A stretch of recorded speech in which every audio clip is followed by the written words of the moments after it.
Good morning, students. Class 9. I want to discuss here about matter in our surroundings. Matter in our surrounding के बारे में हम discuss करना चाह रहे हैं। सबसे पहले हम यहाँ पर एक परिचय देखते हैं। क्या है मैटर? हमारे और क्या क्या मैटर प्रेजेंट हैं, उसके बारे में हम पढ़ेंगे।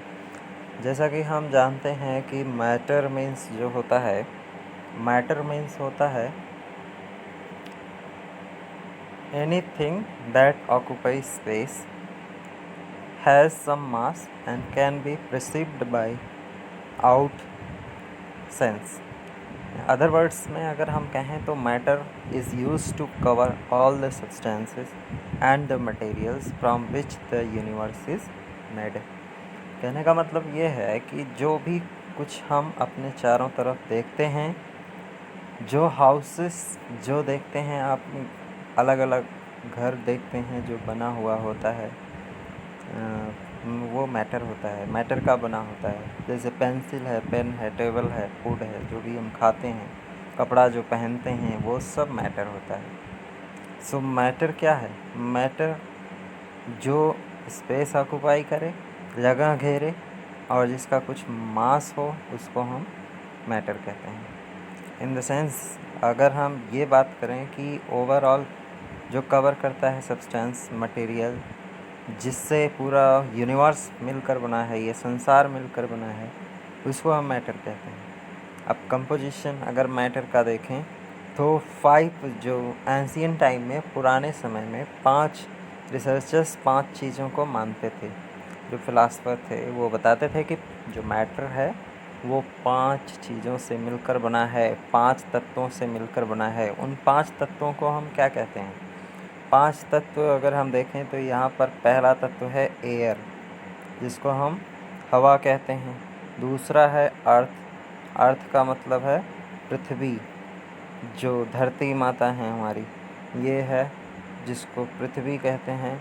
वाटर, तीसरा है वाटर। पहला एयर हो गया, दूसरा अर्थ हो गया, तीसरा वाटर हो गया और चौथा आपका है फायर। फायर मतलब आग। ये आप लोग अच्छी तरह से जानते ही हैं। नंबर 4 पर क्या है? नंबर 4 पर है आपका फायर। नंबर 4 पर क्या है? फायर। ओके, फायर हो गया।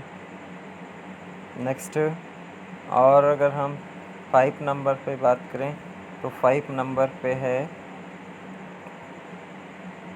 फायर। 5 नंबर पे है स्काई, आसमान।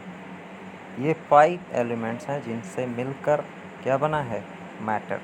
तो इंडियन फिलासफर अगर हम क्वेश्चन देखें, in how many forms did the earlier Indians philosophers classify matter? Answer is 5। 5 types के मैटर को क्लासीफाई किया गया है। नेक्स्ट क्वेश्चन है कि हमारा क्या प्रॉपर्टीज़ होता है, मैटर की क्या प्रॉपर्टीज़ होती हैं। प्रॉपर्टीज़ का मतलब है कि मैटर के गुण क्या हैं, तो उसके कैरेक्टरिस्टिक्स क्या है, उसकी हम बात करेंगे यहाँ पर। ठीक है, तो matter is made up of small particles. Matter बहुत ही छोटे पार्टिकल्स से मिलकर बना है, जिसको हम एटम्स और मॉलिक्यूल्स कहते हैं।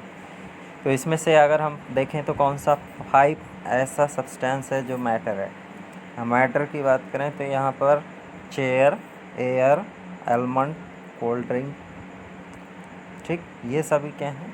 ये हैं मैटर, क्योंकि ये स्पेस ऑक्यूपाई करते हैं और इनका मास भी होता है। बट लव, हेट, थॉट और स्मेल ऑफ परफ्यूम, ये सभी मैटर नहीं हैं। इनको फील किया जा सकता है, इनको एहसास किया जा सकता है। ये जगह नहीं घेरते हैं, ना ही इनका कोई भार होता है, ना ही इनका कोई मास होता है। इनको हम वेट नहीं कर सकते हैं, ये इनका कोई वेट नहीं होता है, इसलिए हम कह सकते हैं कि ये मैटर नहीं है। तो 5 मैटर्स इसमें कौन कौन सा है? पहला है चेयर, दूसरा एयर, तीसरा एलमंड, चौथा कोल्ड ड्रिंक। यही इतने इसमें आपके मैटर दिए गए हैं। Okay, now properties of matter. Properties of matter का मतलब है कि मैटर के गुण क्या हैं। तो मैटर के गुण अगर हम देखें तो प्रॉपर्टीज़ ऑफ मैटर में first kinetic theory of matter, matter का जो गति सिद्धांत है उसके बेस पर मैटर को हम देखेंगे कि जो जितने भी मैटर हैं, all matters comprises of small particles, वो बहुत ही छोटे छोटे कणों से मिलकर बने हैं। वेरी स्मॉल पार्टिकल्स हैं जिनसे मिलकर मैटर बना है। और उसमें स्पेस होता है, पार्टिकल्स के बीच जो होता है, पार्टिकल्स के बीच स्पेस होता है। जैसे ये पार्टिकल्स अगर रखे गए हैं तो इसके बीच ये क्या है, स्पेस है, जिसमें ये स्पेस की बात अगर करें तो ये खाली जगह है, इसी को हम कहते हैं स्पेस। ये स्पेस है जिसमें क्या हुआ है, मैटर के पार्टिकल्स अरेंज हैं, खाली जगह है पार्टिकल्स के बीच। और ये कॉन्टीन्यूअसली मूव करते रहते हैं, ऐसा नहीं है कि ये कांस्टेंट हैं, ये कॉन्टीन्यूअसली मूव करते रहते हैं। तीसरी प्रॉपर्टी है, चौथी लास्ट प्रॉपर्टी ये है कि जो पार्टिकल्स हैं वो एक दूसरे को अट्रैक्ट भी करते हैं। जैसे ये पार्टिकल्स अगर हम बात करें, ये पार्टिकल, तो ये पार्टिकल इस पार्टिकल को अपनी तरफ क्या करता है, खींचता है, अट्रैक्ट करता है, एक फोर्स लगाता है, जिससे ये आपस में जुड़े रहते हैं। तभी सॉलिड स्टेट के जो पार्टिकल्स होते हैं, जैसे अगर हम चेयर की बात करें तो उसके पार्टिकल्स पास होते हैं, काफ़ी पास, और उसमें फोर्स ऑफ अट्रैक्शन क्या होता है, फोर्स ऑफ अट्रैक्शन उसमें ज़्यादा होता है। अब अगला हम पार्टिकल्स की बात करें तो जो ये पार्टिकल्स होते हैं ये बहुत ही स्मॉल पार्टिकल्स से मिलकर बने हैं, पहली बात होगी। दूसरा ये कि इसमें स्पेस भी होता है, जो खाली जगह होती है, और स्पेस जो है इनविजिबल होता है, इसको हम अपने आँखों से नहीं देख सकते हैं। जैसे अगर हम चेयर के पार्टिकल्स को देखना चाहें तो उसको क्या देख सकते हैं, नहीं देख सकते हैं। पार्टिकल्स वो बहुत ही नज़दीक होते हैं और उनमें स्पेस क्या है उसको हम नेकेड आइज से अपनी आँखों से नहीं देख सकते हैं। यहाँ हम देखते हैं वाटर है, वाटर को हमने एक जो है बकेट में या एक बीकर में लिया है, तो इसमें वाटर मॉलिक्यूल्स हैं, क्या इसके स्पेस में जो जगह है, खाली जगह है, उसको हम देख सकते हैं, नो। तो आंसर होगा no, there is space between the particles of matter but we can not see with the naked eyes, हम उसे अपनी आँखों से नहीं देख सकते हैं। ओके, अब नेक्स्ट है अगला कि जो पार्टिकल्स हैं वो मैटर के, उनके बीच जो होता है स्पेस होता है और वो वॉल्यूम को बढ़ाते नहीं हैं, इंक्रीज़, मतलब वो मैटर में तो स्पेस प्रेजेंट होता है लेकिन वो स्पेस जो है उसके वॉल्यूम को बिना बढ़ाए वो उसमें अरेंज रहते हैं। पार्टिकल्स जो अदर मैटर के हैं वो बिना किसी वॉल्यूम को इंक्रीज़ किए अपना इस जगह बना लेते हैं। और अपना जैसे बात करें अगर हम कि एक हम वाटर बीकर लेते हैं, बीकर कंटेनिंग वाटर, अगर इसमें वाटर फिल है और इसमें हम शुगर पार्टिकल्स मिक्स करते हैं, तो शुगर पार्टिकल्स जब इसमें मतलब चीनी डालते हैं तो ये घुल जाता है, लेकिन इसका वॉल्यूम जो होता है वो कांस्टेंट रहता है, बढ़ता नहीं है, उतना ही वॉल्यूम रहता है। अगर हम इसमें जो है मिक्स करें शुगर तो वो उससे कोई इफ़ेक्ट नहीं पड़ता है, वॉल्यूम इसका कांस्टेंट रहता है। अब नेक्स्ट अगर हम अगली बात करें तो पार्टिकल्स ऑफ मैटर ये कॉन्टीन्यूअसली मूव करते रहते हैं, और पार्टिकल्स जो प्रेजेंट हैं मैटर में वो कॉन्टीन्यूअसली मूव तो करते रहते हैं, और इस मूव करेंगे तो जाहिर सी बात है कि उसमें मोशन होगा। मोशन क्या होता है, गति होती है, यानी उसके जो पार्टिकल्स मूव करेंगे कंटिन्यूसली वो उसमें जो है कई तरह की गति होगी। पहला तो एक ट्रांसलेटरी टाइप मोशन होता है, यानी कि जो पार्टिकल्स होते हैं अगर वो स्ट्रेट लाइन में मूव कर रहे हैं, सीधी रेखा में मूव कर रहे हैं, तो इसका मतलब वो हो गया कि ट्रांसलेटरी मोशन है। ये अपना डायरेक्शन बिना एनर्जी लॉस किए एक कोलाइड बिना किए जो है कोलाइड करते हुए पार्टिकल्स वॉल ऑफ कंटेनर पर टकराते हैं, तो इसके बीच जो मोशन होगा वो ट्रांसलेटरी मोशन होगा। ये वॉल अगर बीकर का ये वॉल है तो ये वॉल, इस वॉल पर जो है क्या होते हैं, पार्टिकल्स अट्रैक्ट होते हैं, ये कोलाइड करते हैं और एक दूसरे से टक्कर होती है। अब अगर हम दूसरी बात करें रोटेशनल मोशन की, जब पार्टिकल्स मूव करते हैं अपने एक्सिस पर तो मोशन रोटेशनल मोशन कहलाता है, यानी कि अपने एक्सिस पर वो मूव करते हैं। जैसे कि ये अगर एक्सिस है एक्स वाई और जेड, तो जिस एक्सिस के राउंड में चारों ओर वो घूमते हैं, ये अगर एक्सिस है एक्स एक्सिस वाई एक्सिस है, तो यहाँ पर अगर वो अपने इस एक्सिस के चारों ओर घूम रहे हैं, मोशन कर रहे हैं, तो इस मोशन को हम रोटेशनल मोशन कहेंगे। इसको हम क्या कहेंगे? रोटेशनल मोशन कहेंगे। और वाइब्रेशनल मोशन क्या होता है? वाइब्रेशनल मोशन ये होता है कि अगर जैसे आपने देखा होगा जो घड़ी का पेंडुलम होता है, पेंडुलम क्या होता है? एक मीन पोजीशन के इधर उधर घूमता रहता है, तो जिसको हम टू एंड फ्रो मोशन कहते हैं। टू एंड फ्रो मोशन मतलब एक बार इधर जाता है फिर ये वापस इधर आता है, तो इस टाइप के मोशन को हम वाइब्रेशनल मोशन कहते हैं, या टू एंड फ्रो मोशन कहते हैं, इधर उधर की गति कहते हैं।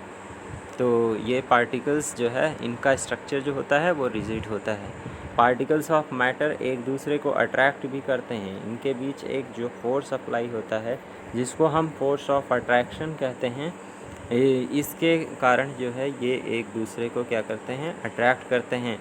कुछ तरह के ऐसे मैटर होते हैं जैसे वेस्ट पेपर है, मैच स्टिक है और जो है आपका वेस्ट पेपर हो गया, मैच स्टिक हो गया। इनमें फोर्स जो है बहुत ही छोटा होता है, बहुत ही स्मॉल होता है, और इसको हम आसानी से फाड़ सकते हैं और ब्रेक कर सकते हैं इजीली। और तरह के जो पार्टिकल्स हैं जैसे आयरन नेल्स है, आयरन नेल्स में फोर्स बहुत ज़्यादा होता है। लोहे की कील जो होती है, लोहे की कील में फोर्स स्ट्रॉन्ग होता है, जिससे ये हम इसको ईजिली ब्रेक नहीं कर सकते हैं। जबकि मैच बॉक्स में माचिस है, माचिस की तीली, उसको हम इजीली ब्रेक कर सकते हैं, क्योंकि उसमें फोर्स जो होता है, जो बल होता है, वो क्या होता है? बहुत ही छोटा होता है, इसलिए हम उसको तोड़ सकते हैं। अगर एक यहाँ हम क्वेश्चन देखें, क्वेश्चन कह रहा है कि what happens to sugar when dissolve in water. क्या होता है जब हम शुगर को वाटर में डिज़ोल्व करते हैं? शुगर कहाँ जाता है? क्या इन्फॉर्मेशन हमें मिलता है कि nature of matter, dissolution of sugar in water, इससे हमें क्या इन्फॉर्मेशन मिला? तो इसका आंसर ये है कि जब हम शुगर को वाटर में डिज़ोल्व करते हैं, जब शुगर को वाटर में डिज़ोल्व करते हैं, तो होता ये है कि शुगर पार्टिकल्स जो होते हैं वो वाटर में आसानी से मिक्स हो जाते हैं। जब इसमें मिक्सिंग होता है किसका? शुगर पार्टिकल्स का मिक्सिंग होता है।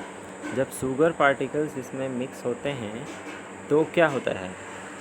ये जो है ब्रेक हो जाते हैं, और सॉलिड शुगर क्रिस्टल्स जो उसके छोटे छोटे क्रिस्टल होते हैं वो और छोटे छोटे पार्टिकल्स में ब्रेक हो जाते हैं। तो शुगर पार्टिकल्स जो होते हैं वाटर के बीच, मॉलिक्यूल्स के बीच, वाटर क्योंकि लिक्विड है, उसका सॉलिड से ज़्यादा उसमें जगह होगा, सॉलिड से जब ज़्यादा जगह होगा तो उस जगह में वो शुगर पार्टिकल, छोटे छोटे जो पार्टिकल होते हैं, जो उसमें छोटी छोटी जगह होती है, उसी जगह में जाके वो बैठ जाते हैं, यानी मिक्स हो जाते हैं, तो वो शुगर सॉल्यूशन बना देते हैं।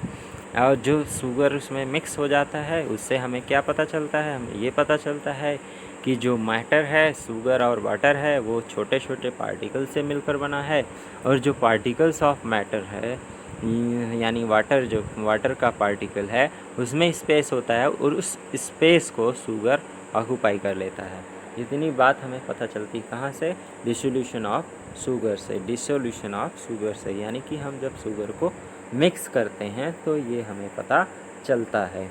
अब अगली बात हम करेंगे डिफ्यूज़न की। डिफ्यूज़न क्या होता है? डिफ्यूज़न ये होता है, देखिए, डिफ्यूज़न बहुत ही सिंपल चीज़ है। डिफ्यूज़न का मतलब है कि जब हम कोई चीज़ मिक्स करते हैं जैसे मान लीजिए कि वाटर है, वाटर में हमने पोटेशियम परमैंगनेट को मिक्स किया। क्या मिक्स किया? आपने लिया एक बीकर में वाटर, और इस वाटर कंटेनिंग में आपने मिक्स कर दिया। अगर हम देखिए इसको जो है एक जगह से दिखाएं, अगर सपोज दैट हम वाटर मॉलिक्यूल्स को अगर हम रेड पार्टिकल से दिखाते हैं, ब्लू पार्टिकल से, तो इस वाटर पार्टिकल्स में अगर हम KMnO4 मिक्स कर देते हैं, क्या मिक्स कर देते हैं? KMnO4 लाल रंग की का होता है। अगर इसको हमने मिक्स किया, ठीक, क्या है ये?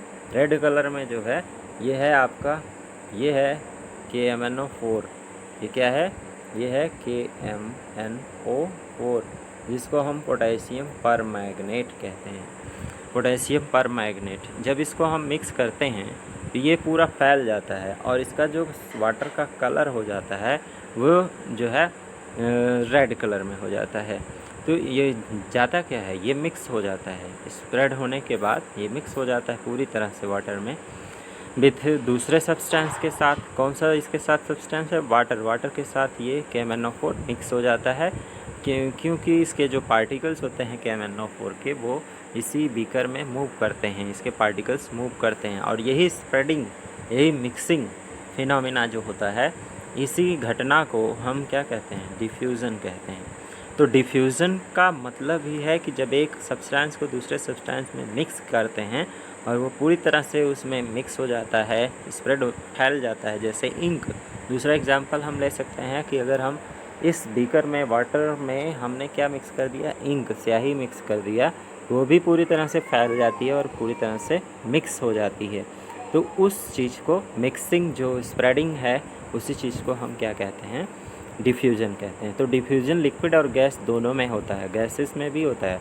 जैसे हम मैच स्टिक जलाते हैं, माचिस जलाते हैं तो उसकी गंध जो है पूरी, वो जो एटमॉस्फेयर में गैसेस प्रेजेंट हैं उनके साथ मिक्स होकर हमें उसकी स्मेल पता चल जाती है कि इस जो है घर में क्या जला है, मैच स्टिक जला है। जो इंसेंस स्टिक जो है, अगरबत्ती जलाई जाती है, तो उससे हमें पता चल जाता है कि ये डिफ्यूज़न फिनोमिना के द्वारा। फिर डिफ्यूज़न यही है कि इंटरमिक्सिंग ऑफ द गैसेस और लिक्विड मैटर, यानी कि जो सब्सटेंस है वो एक दूसरे के साथ मिक्स हो जाते हैं। जैसे मान लीजिए गैस की बात करें तो गैस में वो जो है, जो वेपर्स उसका निकलता है, जो धुआं निकलता है, वो उसके साथ मिक्स हो जाता है जो एटमॉस्फेयर में गैसेस प्रेजेंट हैं। इसी तरह से इसके बहुत सारे एग्जांपल्स हैं। क्या एग्जांपल हैं, एग्जांपल और हम अगर हम बात करें तो यहाँ पे एक एग्जांपल आता है कि जैसे हम किचन में खाना बनाते हैं, तो किचन में खाना बनाते हैं तो उसकी गंध हमें, अगर खाना गर्म है तो उसकी जो सुगंध है वो हमें पता चल जाता है, ईज़िली पता चल जाता है कि इस घर में खाना बन रहा है। तो कैसे, ड्यू टू डिफ्यूज़न के कारण। हम कितनी भी दूर पे खड़े होते हैं तब भी हमें उसकी गंध पता चलती है, क्योंकि उसमें डिफ्यूज़न होता है, उसमें गैस का जो है स्प्रेडिंग होता है। तो spreading of molecules of gas is known as diffusion, simple हम कह सकते हैं। और the mixing and spreading out of a substance with one another substance due to the movement or motion of its particles उसके जो move करते रहते हैं, मोशन में होते हैं, जिसके कारण वो इंटरमिक्स हो जाता है, स्प्रेड हो जाता है। उसी फिनोमिना को हम क्या कहते हैं, डिफ्यूज़न कहते हैं। Very easy concept. अब अगला देखिए, नेक्स्ट एग्जांपल है कि जब हम परफ्यूम का बॉटल खोलते हैं तो एक कॉर्नर रूम के किसी कॉर्नर में हम खोलते हैं तो उसका स्मेल पूरी तरह से, अच्छी तरह से फैल जाता है पूरे रूम में और हमें रूम महकने लगता है, उसमें अच्छी सुगंध आने लगती है। इसका रीज़न क्या है, डिफ्यूज़न ही है। जब बॉटल परफ्यूम का ओपन करते हैं तो लिक्विड जो उसके अंदर होता है परफ्यूम का, वो चेंज हो जाता है किस में, वेपर में। वेपर मतलब गैस में चेंज हो जाता है। और परफ्यूम जैसे ही गैस में चेंज होता है वो पूरी तरह से आसानी से फैल जाता है पूरे रूम में, एयर के साथ मिक्स हो जाता है। मिक्स होने के बाद उसके पार्टिकल्स पूरी तरह से फैल जाते हैं रूम में और हमें जो है उसमें सुगंध पता चलती है। अगला क्वेश्चन है कि जैसे लीकेज है, LPG का लीकेज होता है, कुकिंग गैस जो खाना बनाने वाला गैस है, सिलेंडर, वो हमारे होम्स में अगर लीक हो रहा है तो डिफ्यूज़न के कारण ही हमें पता चल जाता है कि इसमें जो एथाइल मर्केप्टेन सब्सटेंस है वो सब्सटेंस ईज़िली क्या होता है, फ्लो होने लगता है और एयर के साथ मिक्स हो जाता है, तो उसकी हमें दुर्गंध आने लगती है, जिससे पता चलता है कि गैस क्या है, लीक हो रही है। लिक्विड में डिफ्यूज़न की अगर हम बात करें तो लिक्विड में डिफ्यूज़न ऐसे होता है, वो गैसेस के कंपैरिजन में स्लो होता है। गैस में डिफ्यूज़न ज़्यादा होता है, लिक्विड में कम होता है। यानी लिक्विड गैस के जो पार्टिकल्स होते हैं उसमें स्पेस बहुत ज़्यादा होता है और जो फोर्स ऑफ अट्रैक्शन होता है जीरो होता है, बिल्कुल नेग्लिजिबल होता है, इसलिए वह पूरे रूम में फैल जाता है और आपको पता चल जाता है। तो गैसेस के बीच जो है स्पेस तो बहुत ज़्यादा होता है, लेकिन फोर्स ऑफ अट्रैक्शन जो है वो क्या होता है, वो बहुत ही कम होता है, यानी नेग्लिजिबल होता है।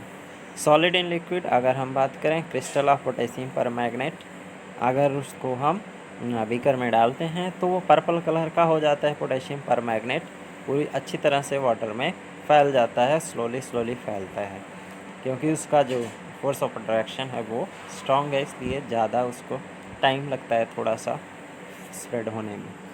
अब लिक्विड इन लिक्विड जैसे इंक का है, इंक की बात करें, पोटेशियम परमैंगनेट सॉलिड था, इंक लिक्विड है तो तेज़ी से फैलता है as compare to potassium permanganate, because potassium permanganate क्या है, वो पोटेशियम परमैंगनेट जो है सॉलिड है, इसीलिए उसका कलर धीरे धीरे चेंज होता है, जबकि इंक का कलर बहुत ही फास्ट चेंज होता है as compare to crystal of potassium permanganate.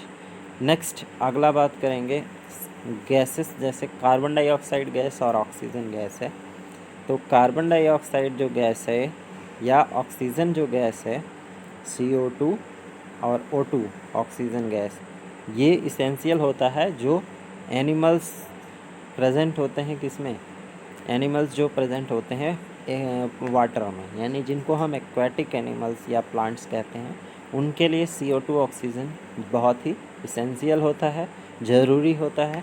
Carbon dioxide gas और ऑक्सीजन गैस एयर में प्रेजेंट होती है, एटमॉस्फेयर में प्रेजेंट होती है, जो डिफ्यूज़ हो जाता है वाटर में, जैसे पॉन्ड्स है, लेक्स है, रिवर्स है, सी है, तालाब हैं, नदी है, समुद्र है, हाँ, तो उसमें ये डिज़ोल्व हो जाते हैं। और एक्वेटिक प्लांट्स उस डिज़ोल्व कार्बन डाइऑक्साइड या ऑक्सीजन को, animals, aquatic animals dissolve oxygen को लेते हैं, और aquatic plant dissolve carbon dioxide को लेते हैं।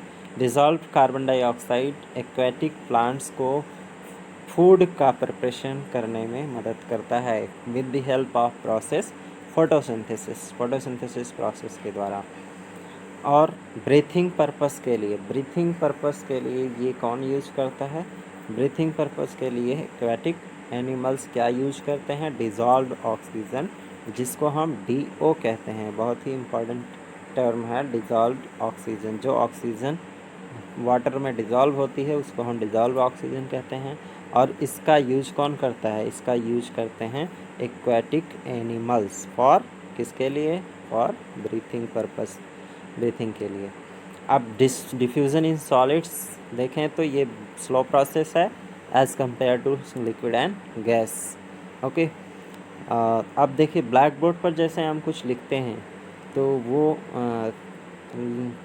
And leave it uncleaned for a considerable period of time, say मान लीजिए कि 10 से 15 सेकंड के लिए या 10 से 15 दिन के लिए हम उसको छोड़ देते हैं, तो क्या होता है, वो जो है उसको मिटाना आसान नहीं होता है, यानी कि डिफ़िकल्ट हो जाता है उसको जो इरेज करना। तो ये क्यों होता है, this is due to the fact of particles of chalk have diffused into the surface of blackboard, वो डिफ्यूज्ड हो जाते हैं, यानी फैल जाते हैं किस पे, ब्लैक बोर्ड पर, और वो चिपक जाते हैं, जिसकी वजह से उसको मिटाना इजी नहीं हो जाता है, नहीं होता है। If two metal blocks are bound together tightly and kept undisturbed for few years, कुछ साल तक अगर हम उसको छोड़ दें वैसे दो मेटल ब्लॉक्स को एक टाइटली जो है रख कर, तो क्या होगा, particles of one metal are found to have diffused into the others, मतलब दूसरे में डिफ्यूज हो जाता है। Gases diffused very rapidly, gas बहुत तेज़ी से फैलता है। Rate of diffusion of gas ये क्या करता है, वेरी करता है, ये inversely as the square root of density, rate of diffusion gas varies inversely as the square root of the densities. So we can say that r is inversely proportional to 1 upon under root d, ये होता है मतलब उसके inversely square root इसका inversely proportional होता है, square root के inversely proportional होगा r।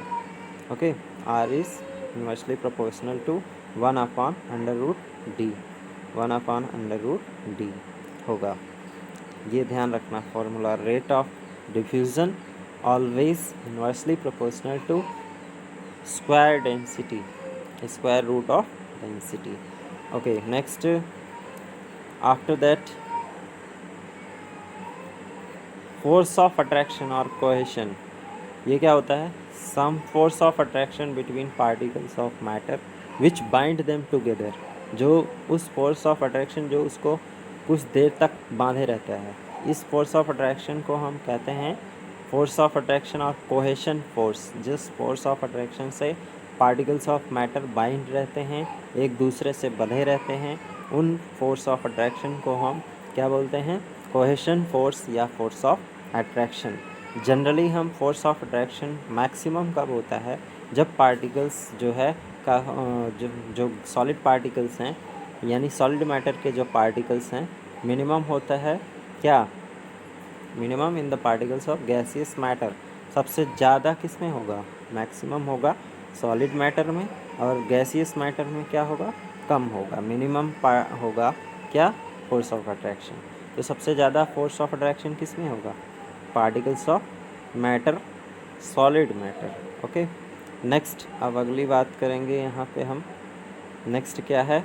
नेक्स्ट है कि अगर आपसे पूछा जाए कि rate of diffusion various states of matter, यानी सॉलिड लिक्विड गैस में सबसे ज़्यादा किस में होगा? तो सबसे ज़्यादा गैस में होगा। ये आंसर आपका क्या होना चाहिए?